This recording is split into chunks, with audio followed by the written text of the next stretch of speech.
So tonight, we're mounting beadlocks. My new wheels, got a couple mounted. Everything's going great. I'm going to show a quick little mini tutorial, little tech tips on how to mount your new wheels if you get them. So, let's get started.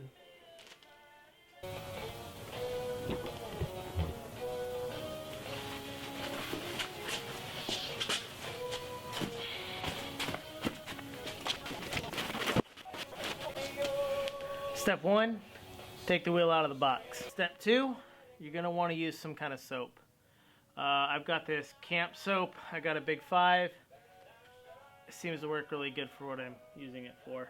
The consistency's right. Step 3, you're going to want to get your tire. Now, before you start mounting your tire, you want to soap up the inner lip where the tire is going to slide on to the beadlock wheel. You can just put a little bit on your hand or whatever. No, it doesn't need a lot. Just a little bit on this so that it soaks up. And it really doesn't take a lot. Step 4, put tire on the wheel. A little bit of pressure. Kind of an easy, quick way to do it is to jump on it. Goes right on. That's kind of the big reason to have the soft, cushy surface on the backside so you don't scratch up the inside lip of the wheel. Alright, so after your tire's mounted, you're going to want to get your valve stem and you want to stick it through the hole after you put a little lubricant on it, which is your soap. So just get a little bit of soap. Again, doesn't need a lot, just enough to give it a little lubricant.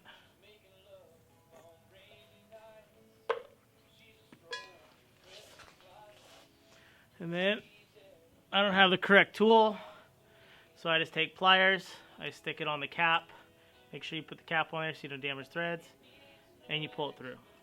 Let's go right here to the back side of the hole. It'll kind of sit in its spot. It's going to be hard for you guys to see. And you just pull it through. Now, let's get it up on the chair. Once it's on the chair, you're going to want to make sure your bead's seated properly before you start putting the ring on. Actually, looks like it seated itself when I put it up there. Now it's time to get your ring ready to put on the wheel. It's pretty simple. It goes on.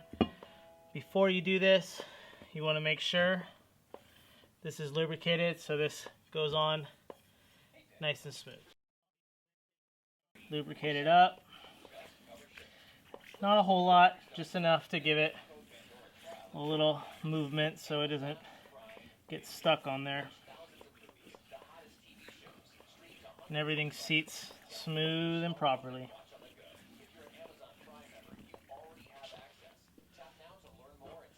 Now we're going to get our rings, position them where we want them. This wheel specifically, the 101 race wheel, has twice as many holes in the wheel as it does the ring.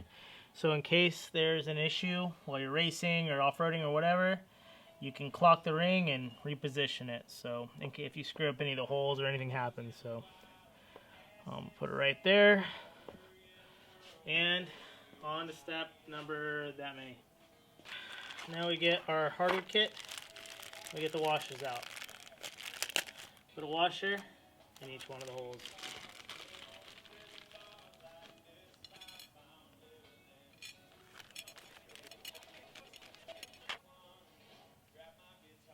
Now, before you just stick all the bolts, stick them into the wheel, which wouldn't be right, you want to put some anti-seize on the bolt. Just a small dab.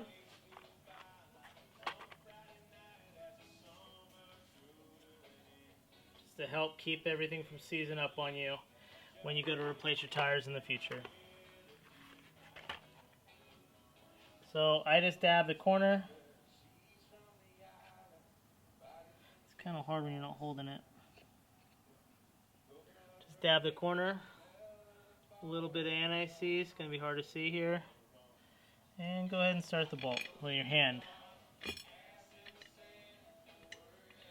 Alright, on the last one, just getting them all started.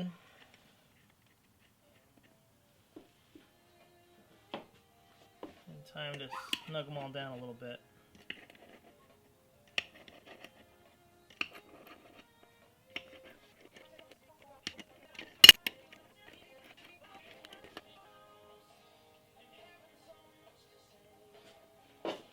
The next part is not recommended by companies, but it's recommended by me because I just don't have much time. This is an impact driver. It's not meant to get these things torqued down and call it good. I'm just using it to fill the gap. So what that means is right now there's a gap right here between the wheel. And I just want to cinch that down in a star pattern, and it'll just help it bring it down a lot faster and save me a lot of free time.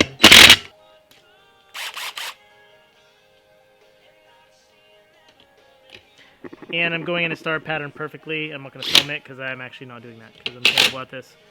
But that's what I'm going to recommend you do. Go in a star pattern. Can I try? I mean, I'm not... You can kind of see when you're doing this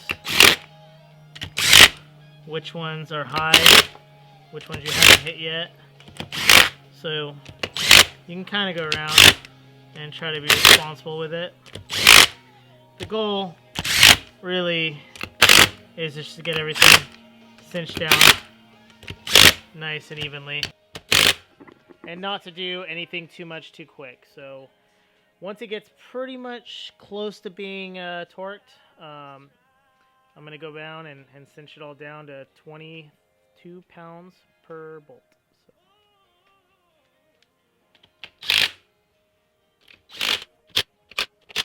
This helps cut down on the tedious process of mounting a beadlock wheel. It's really not that much fun, and why shops charge a lot of money for it. Now we're going to break out the torque wrench and get this thing torqued down. Set it at 22 pounds. Go from there. So this is kind of when I feel like the star pattern matters the most. It might not be true, but to me it works the best, trying to bring everything down evenly.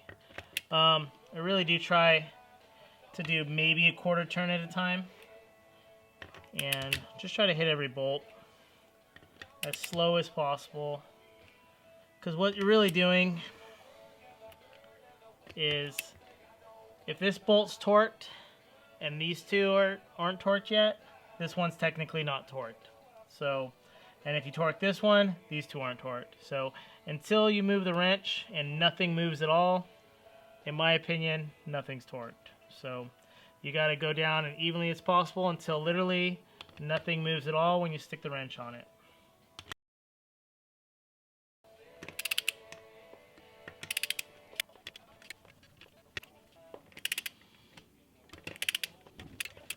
Alright, so we're getting close now. This is just at the very end. You don't really need to go in a star pattern anymore, in my opinion. So I just kind of go and there you go. That's tight. Just kind of want to make sure everyone doesn't move at all. It just clicks right away. No movement of the bolt.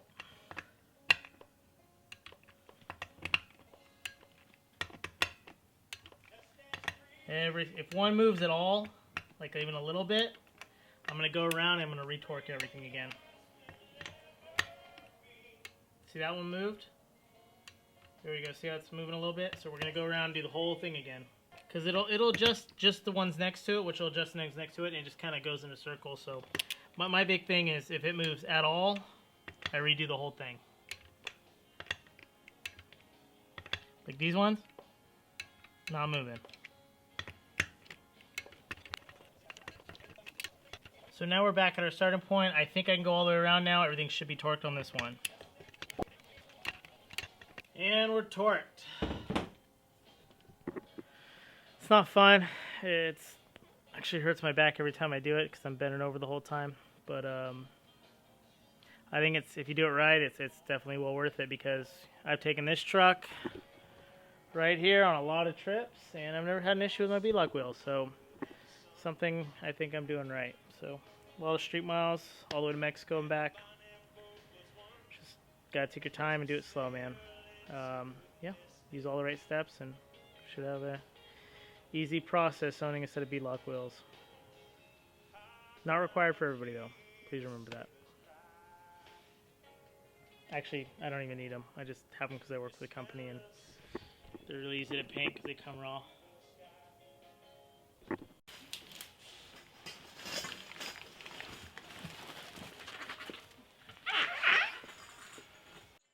So now the bead needs to be seated on this side. These tires are fitting up really well. You can use lube if you want. I'm not doing it right now. It's fine. It's seating really easily. What you're going to want to do, take your valve stem cover off and get your tool and take your valve stem out. Okay, valve stem's here, there. I've already got air in my tank.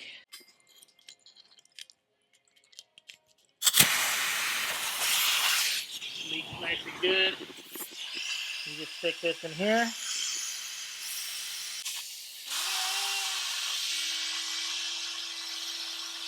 And that tire bead will pop on.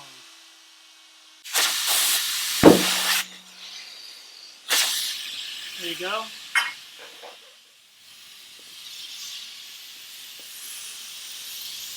Take your valve stem, before the air leaves out, put it in, and tighten it. But this is really hard when you're holding a big camera in your hand. I need like a GoPro on my head for this.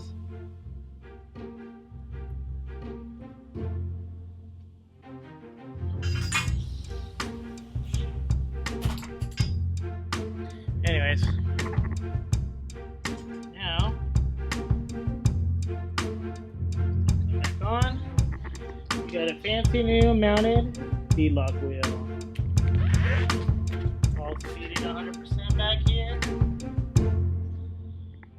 And go with the other ones.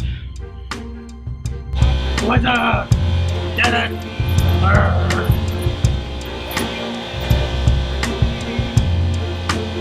What? What do you want?